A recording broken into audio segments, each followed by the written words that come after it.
Period this and this, P x less than 3 निकालना है। तो वही प्रोसेस कर दे। एन पी की वैल्यू कितनी दे रखी है 8 और एन पी क्यू की वैल्यू कितनी दे रखी है 4। तो यहाँ से देखो एन पी उठा के 8 पुट कर देते, ये 8 इंटू क्यू इक्वल टू 4। तो क्यू की वैल्यू कितनी आ गई 1/2। अगर क्यू 1/2 है तो पी भी कितना हो गया 1/2। अगर पी 1/2 है तो यहाँ जरा पुट करना एन इंटू 1/2 इक्वल टू 8। तो एन की वैल्यू कितनी आ गई 16। ठीक है, 16 आ गया। अब हमें क्या निकालना है x less than 3। X less than 3 का क्या मतलब है, पी एक्स की वैल्यू 0 होगी, एक्स की वैल्यू 1 होगी और एक्स की वैल्यू क्या होगी 2 होगी।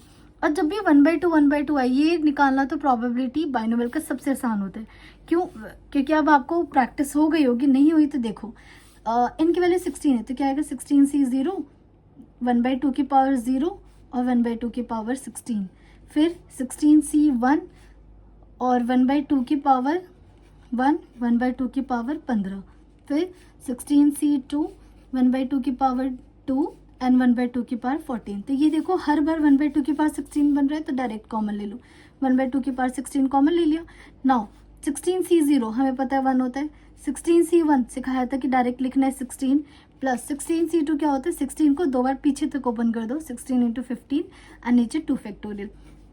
ये कितना आ गया 2 8 ज़ा 15 8 ज़ा कितना होता है 15 8 ज़ा 200, 216 प्लस 1 तो ये कितना हो गया 100 नहीं 150 हो, गलती से हो गई।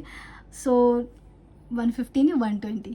सो देख लेते 15 इंटू 8, 8 5 से 40, हाँ तो कितना आ गया 120 आ गया, वो 200 से कन्फ्यूजन होगी।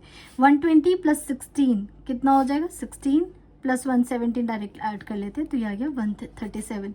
सो ये आ गया 137 और यहाँ देखो 2 की पावर 16। सो कौन सा ऑप्शन करेक्ट है, ये C is correct option. Clear. Now question number 20।